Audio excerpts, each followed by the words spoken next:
ಸ್ನೇಹಿತರೆ, ಇವತ್ತು ನಾವು ನಮ್ಮ ಹೆಮ್ಮೆ ಅರ್ಕಲ್ಗೂಡಿನ ರಾಮನಾಥಪುರ ಹೋಬಳಿಯ ಕಟ್ಟೆಪುರ ಜಲಾಶಯಕ್ಕೆ ಬಂದಿದ್ದೀವಿ.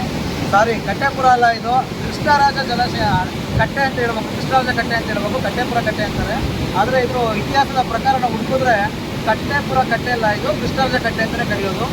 ಕಾವೇರಿ ನದಿಗೆ ಮೊದಲು ಅಣೆ ಕಟ್ಟಿದ್ದು ನೀವು ಎಲ್ಲಿ ಅಂತ ನೋಡಿದ್ರೆ ನಮ್ಮ ಅರ್ಕಲ್ಗೂಡಿನ ರಾಮನಾಥಪುರ ಹೋಬಳಿ ಅಂತ ಈ ಒಂದು ಕೃಷ್ಣರಾಜ ಕಟ್ಟೆ ಅಂತ ಹೇಳ್ತೀವಿ. ಹಾಗೆಯೇ ಇಲ್ಲಿ ಇನ್ನೊಂದು ವಿಶೇಷ ಅಂದರೆ ನೀವು ನೋಡ್ತಾ ಇರ್ಬೋದು, ಎಲ್ಲ ಕಡೆಯಲ್ಲೂ ಕಾವೇರಿ ನದಿ ಪೂರ್ವಭಿಮುಖವಾಗಿ ಹರಿದ್ರೆ ಇಲ್ಲಿ ಕಾವೇರಿ ನದಿ ಪಶ್ಚಿಮವಾಗಿ ಬರುತ್ತೆ. ನೀವು ನೋಡ್ತಾ ಇರೋವಂಥದ್ದು ಪಶ್ಚಿಮವಾಗಿ ಬಂದು ತದನಂತರ ಈ ನಡುಗಡ್ಡೆನ ಬಳಸಿ ಬಂದು ಅದು ಮತ್ತೆ ರಾಮನಾಥಪುರ ಕಡೆಗೆ ಪೂರ್ವ ಕಡೆಗೆ ಮುಖ ಮಾಡಿ ಹೋಗುತ್ತೆ. ಹಾಗೆ ಇದು ತುಂಬ ರಮಣೀಯವಾದಂಥ ದೃಶ್ಯ. ಇವತ್ತು ನೀವು ನೋಡ್ತಾ ಇರ್ಬೋದು ಎಷ್ಟು ಚೆನ್ನಾಗಿ ನೀರು ನೋಡ್ತಾ ಇರೋ ಕಡೆ ಹಾಲು ಹೊರೆ ಥರ ಬರ್ತಾ ಇದೆ. ಇನ್ನೊಂದು ಕಡೆ ನೋಡ್ರೆ ಮುತ್ತಿನ ರಾಶಿನೇ ಎಲ್ಲೋ ನಮ್ಮ ಮನೆಗೆ ಬರ್ತಾ ಇದೆ ಅನ್ನೋ ರೀತಿಯಲ್ಲಿ ಇದೆ. ಇದಕ್ಕೆ ಈ ಒಂದು ಕಟ್ಟೆನ ಕಟ್ಟಿ 109 ವರ್ಷ ಆಗಿದೆ.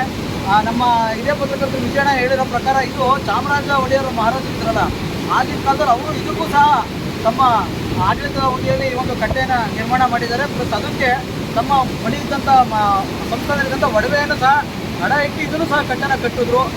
ಕೃಷ್ಣರಾಜ ಅಣೆ ಕಟ್ಟೋದಕ್ಕಿಂತ ಮೊದಲು ಇದು ಕಟ್ಟಿ ಅದಕ್ಕೊಂದು ರೀತಿಯಲ್ಲಿ ಮಾದರಿಯ ಅಂತ ಕೆಲಸನ ಮಾಡಿದೆ. ಆಗಿನ ಕಾಲದಲ್ಲೇ ರಾಜಋಷಿ ಚಾಮರಾಜ ಒಡೆಯರವರು ಮಾಡಿದ್ರು ಅಂತ ಹೇಳ್ಬೋದು.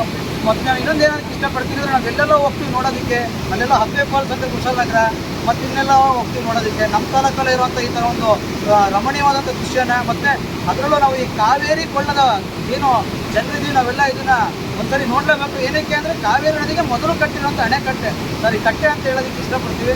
ಹಾಗಾಗಿ ಪ್ರತಿಯೊಬ್ಬರು ಇಲ್ಲಿ ಬಂದು ಈ ಒಂದು ಕಟ್ಟೆನ ನೋಡಿ, ಹಾಗೆ ನಮ್ಮ ತಾಲೂಕಲ್ಲಿರುವಂಥ ಇನ್ನೂ ಹಲವಾರು ಪ್ರೇಕ್ಷಣೀಯ ಸ್ಥಳಗಳನ್ನ ಮುಂದೆ ನಾವು ಎಲ್ಲ ಇದೇ ರೀತಿ ಸ್ನೇಹಿತರುಗಳು ತಿಳಿಸ್ಕೊಡ್ತೀವಿ ಅಂತ ಹೇಳಿ.